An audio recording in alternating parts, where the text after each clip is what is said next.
জন্মদিনে আরণ্যকের কাণ্ড দেখে খুশি হলো রোশনাই। সম্পূর্ণ জানতে ভিডিওটিতে একটি লাইক করে দেখতে থাকো। গল্পের শুরুতেই দেখা যায় গরিমা খুবই কান্নাকাটি করতে থাকে। বাড়িতে গিয়ে মাকে সমস্ত কথা খুলে বলে। আর তখনই গরিমার কথায় সুরঙ্গমা বলে, আমি তো আর কখনোই আরণ্যককে ভরসার বিশ্বাস করতে পারবো না। যে সমস্ত কথা আমি শুনছি তাতে আমার একটা কথাই মনে হচ্ছে, ওই রোশনাই তোমার জীবনের কাল হয়ে দাঁড়িয়েছে। বলেছিলাম না, ওই মেয়েটাকে এত সহজে ভরসার বিশ্বাস করা যায় না। মিলল তো আমার কথা। ওকে আর কখনোই ভরসার বিশ্বাস করো না গরিমা। ও কিন্তু তোমার আরণ্যককে সারা জীবনের মতন কেড়ে নেবে তোমার কাছ থেকে। তখনই রোশনাই বলে অন্যদিকে যে আমি যত তাড়াতাড়ি সম্ভব চলে যাব, আমি আর এখানে থাকতে চাই না। আর গরিমাও এই কথাটাই বলে যে মা, রোশনাই তো বলেছে খুব তাড়াতাড়ি এখান থেকে চলে যাবে। সুরঙ্গমা বলে, সেই আমি কবে থেকেই শুনে আসছি ও চলে যাবে, কিন্তু আদৌ কি চলে গেছে? শোনো, তোমাকে আমি একটা কথা বলি গরিমা, তুমি আরণ্যককে কালকেই জানিয়ে দেবে। হয় তুমি ওকে বিয়ে করবে, না হলে তুমি ওকে ত্যাগ করবে। এছাড়া আর কোনো উপায় নেই। কথাটা ভালো করে মনে রাখো, কারণ যা হচ্ছে সেটা কোনোভাবেই মেনে নেওয়া যায় না। খুবই খারাপ লাগছে। তোমার জীবনটা আরণ্যক এইভাবে নষ্ট করতে পারে না, ওর কোনো অধিকার নেই। গরিমা বলে, আমি তো সবসময় চেষ্টা করছি যাতে আরণ্যক আর আমার বিয়েটা ভালোই হয়ে যায়, কিন্তু আরণ্যক যে এরকম কিছু করতে পারে সেটা আমি কখনোই ভাবতে পারিনি। আমার খুবই খারাপ লাগছে, আমি বুঝতে পারছি না কি করব। সুরঙ্গমা বলে, তুমি নিজের মনকে বোঝাও।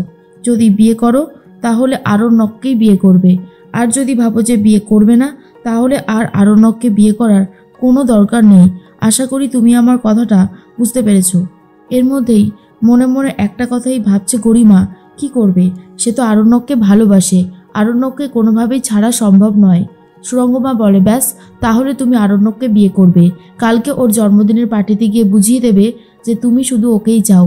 এর মধ্যেই গরিমা বলে, কালকে কি তাহলে আরণ্যকের জন্মদিনের পার্টিটায় আমি যাচ্ছি? সুরঙ্গমা বলে, অবশ্যই যাবে। তুমি জাহ্নবীকে বলো কালকে যেরকমভাবে পার্টির হওয়ার কথা ছিল সেরকমভাবেই হবে। এর মধ্যেই সকাল হয়ে গেছে আর ঠাম্মি পুজো দিয়েছে। ঠাম্মি মনে মনে ভাবে, যতটা তাড়াতাড়ি হয় আমাদের আরণ্যকের বিয়েটা হয়ে যাওয়াটাই ভালো। তনুশ্রী তখন বলে, হ্যাঁ মা, আমি খুব শিগগিরই ওদের বিয়েটা দিয়ে দেব।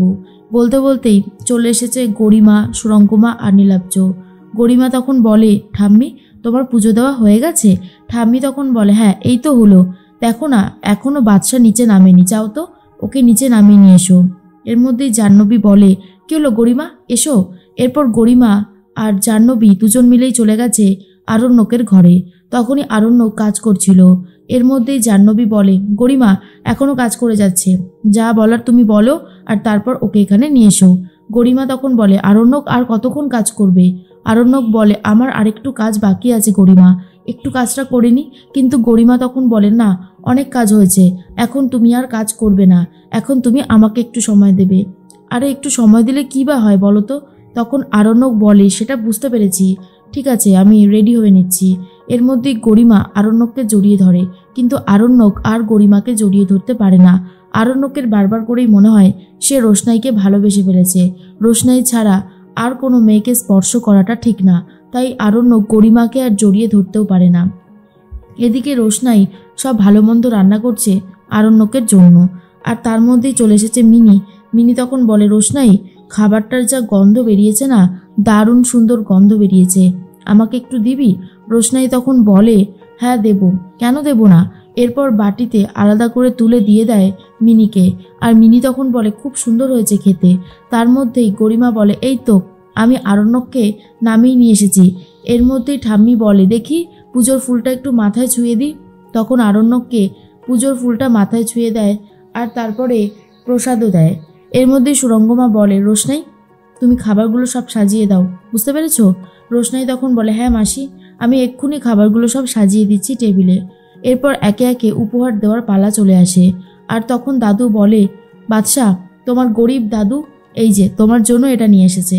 তখনই নীলাব্জ বলে, কি যে বলেন না মেসোমশাই, গরিব দাদু বলে আবার কিছু হয় নাকি? আপনি যেই আশীর্বাদটা ওকে করবেন সেটাই ওর জন্য অনেক ইম্পর্টেন্ট। তখন আরণ্যক সেই একই কথা বলে। এর মধ্যেই তখন সুরঙ্গমা বলে, আরণ্যক, তোমার মনে আছে তো তোমাকে আমরা আশীর্বাদ করতে আসবো, ছুটি নিয়েছো তো অফিস থেকে? গরিমা বলে, আমিও তো সেটাই বলেছিলাম, আশা করি তোমাকে আর মনে করিয়ে দিতে হবে না, কি আরণ্যক, তাই তো? আরণ্যক বলে, হ্যাঁ আমার মনে আছে।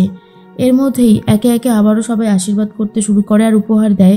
এর মধ্যেই বড় মা বলে, চলো না আমরা গিয়ে বাদশার হাতে এই টি শার্টটা তুলে দিই। তখনই মিনির বাবা বলে, তুমি যাও না, আমি তো এখানেই দাঁড়িয়ে আছি। আরণ্যক বলে, বড় মা এসো আমার কাছে। বড় মা বলে, বাদশা তুই তো খুব ভালো মতনই জানিস আমাদের ক্ষমতা, তোর জন্য তোর এই জেঠু টি শার্টটা নিয়ে এসেছে, তুই আশা করি পরবি। হ্যাঁ এটা কোনো ব্র্যান্ডেড টি শার্ট না, তবে তুই ঘরে তো পরিস, একটু একটু না হয় পরিস। এরপরেই তনুশ্রী বলে, আচ্ছা বড়দি এসব দেওয়ার কি দরকার ছিল বলো তো? তুমি তো জানো বাদশা ব্র্যান্ডেড টি শার্ট ছাড়া পরে না। এর মধ্যে আরণ্যক বলে, কে বলেছে ব্র্যান্ডেড টি শার্ট ছাড়া পরি না? এখানে রয়েছে আমার জেঠুর ব্র্যান্ড, আমি অবশ্যই পরবো। আশীর্বাদটা আমার কাছে সব থেকে বেশি ইম্পর্টেন্ট।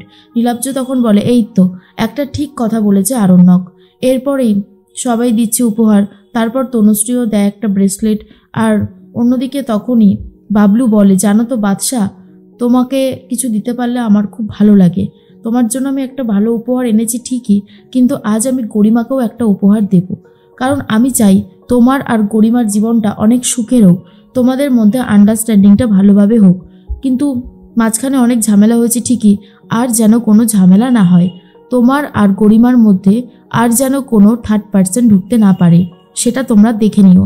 আর গরিমা তো আমাদের বাড়িতে একটা নিজেই উপহার, ওর জন্য কিছু আনতে পারলে তো আমার সব থেকে বেশি ভালো লাগে, ও তো আমার মেয়ের মতোই। এরপরে গরিমাকেও একটা ব্রেসলেট উপহার দেয়। আর তার মধ্যেই রোশনাই চুপচাপ সবটা দেখতে থাকে, কিন্তু আরণ্যকের চোখ শুধুই রোশনাইকে খুঁজছে। আরণ্যক শুধু রোশনাইয়ের দিকেই তাকিয়ে আছে। এর মধ্যে সুরঙ্গমা বলে, টেবিলে খাবারগুলো সাজানো হয়ে গেছে? এরপর রোশনাই বলে, হ্যাঁ আমি খাবারগুলো খুব সুন্দর করে সাজিয়ে দিয়েছি। এর মধ্যেই বড়মা বলে, আজকে তো সব রান্না, ম্যাক্সিমাম রান্নাটাই রোশনাই করেছে। তখন তনুশ্রী বলে, বড়দি তুমি যদি রান্না নাই করতে পারতে আমায় বলতে, আমি ভালো ক্যাটারারের ব্যবস্থা করতাম। তখন বড়মা বলে, এ কি বলছিস, আমি তো নিজের সাধ্যমতো রান্না করেছি। তবুও আরও অনেক কিছু রান্না করেছে রোশনাই নিজের হাতে, সেটাই বলা হলো। আর এদিকে আরণ্যক তো বারবার করে রোশনাইয়ের দিকে তাকিয়ে আছে, কিন্তু গরিমার দিকে তাকাচ্ছে না। গরিমা এটা বুঝতে পারে, কিন্তু তবুও কিছু বলতে পারছে না। রোশনাই বারবার করে আরণ্যকের দিকে তাকায়। আরণ্যক ইশারা দিয়ে জিজ্ঞেসও করে কেমন লাগছে, আর রোশনাই সবার সামনে বলতেও পারে না যে ঠিক কেমন লাগছে। সুরঙ্গমা তখন বলে, আরণ্যক আমি আর নীলাব্জ এটা তোমার জন্য কিনেছি, আর গরিমা তোমার জন্য এটা নিয়ে এসেছে, দেখে নাও তোমার পছন্দ হয়েছে কিনা। আর তখনই আরণ্যক বলে, পছন্দ হবে না কেন, অবশ্যই পছন্দ হয়েছে, এত ভালো একটা উপহার পছন্দ না হয়ে থাকতে পারে। এদিকে কিন্তু রোশনাইয়ের দিকেই শুধু তাকিয়ে রয়েছে আরণ্যক, গরিমার দিকে একবারও তাকায় না।